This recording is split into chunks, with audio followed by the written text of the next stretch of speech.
Ink smears on the side of my palm, a continuous flow, pen on paper, idea maker in the walls of my mind. I get in the zone, I write. And I write, and I write, and I write like I'm running out of time. Rhythm and words keep me aligned. Rhythm and verse play in my mind. Scribbles of ink flow from the sky. Onto sheet, scrap, screen, or paper. Anything will do, I denotate, investigate, elaborate my moods. Never quiet, never quite through.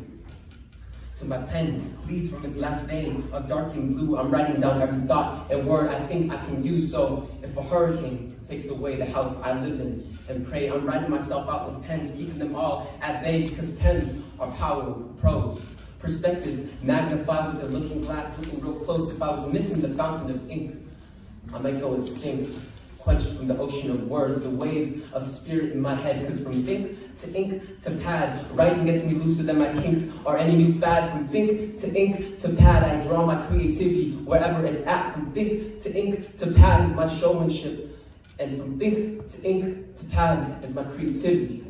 And I prove myself with a shoulder on my chin. Because pen and paper can tell a story all by itself. From tall tales to legends to mythology, it's all written down. The storyline interweaves with history. History is infused with mystery, and that artfulness contains boundlessness if we listen closely to its soliloquy. Pen and paper, the canvas and the ink chamber, the cave walls and the bright dyes of cherry, the fluorescent screen and cursor blinking, whatever you call it, whatever you use, it's filled with its spirit. It's part of the muse, because paper and pen can tell a story all by itself. When I let it, I surprise myself. When I expect it, I criticize myself. When I forget it, I find myself.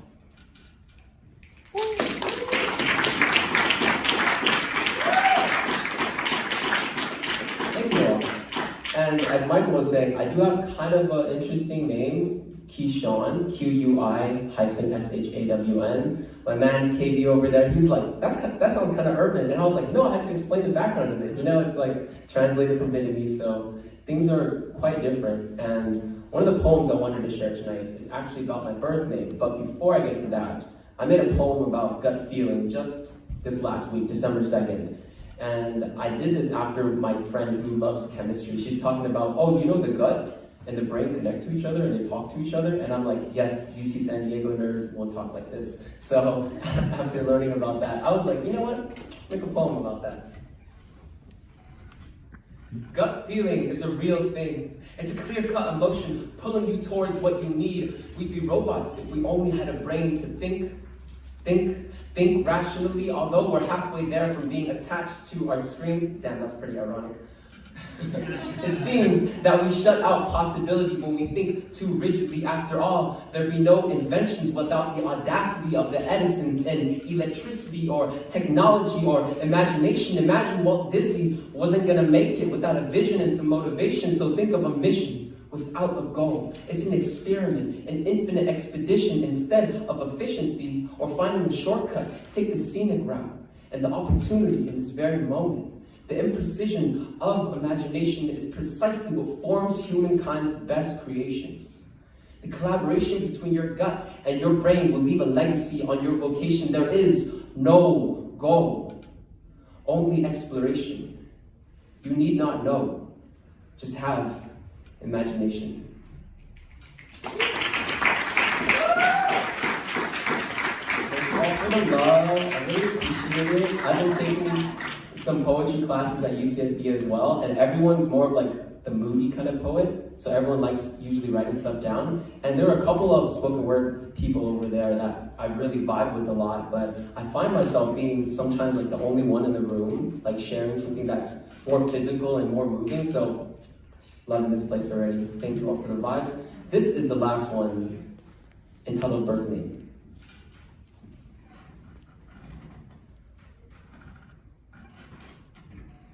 I hate my birth name. It's the hardest words I've ever had to say, but it's true. Most of you know me as Qui-Shawn.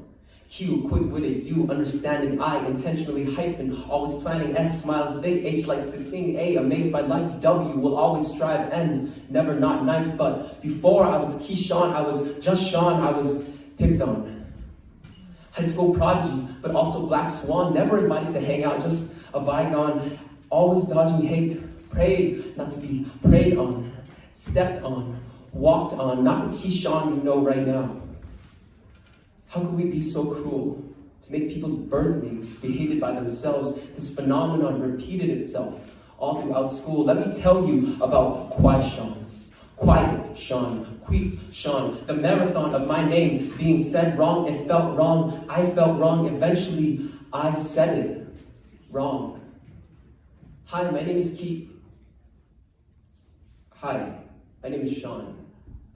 S, simple, safe. H, hard to mess up. A fragment of who I am, but W, way better than being picked on. N, never show them pain, emotions, or your problems, and it'll just be gone. Don't you see how that is so wrong? Forced to raise a barricade around a heart that just wants to be loved. It's true. Most of you know me as Qui-Shawn.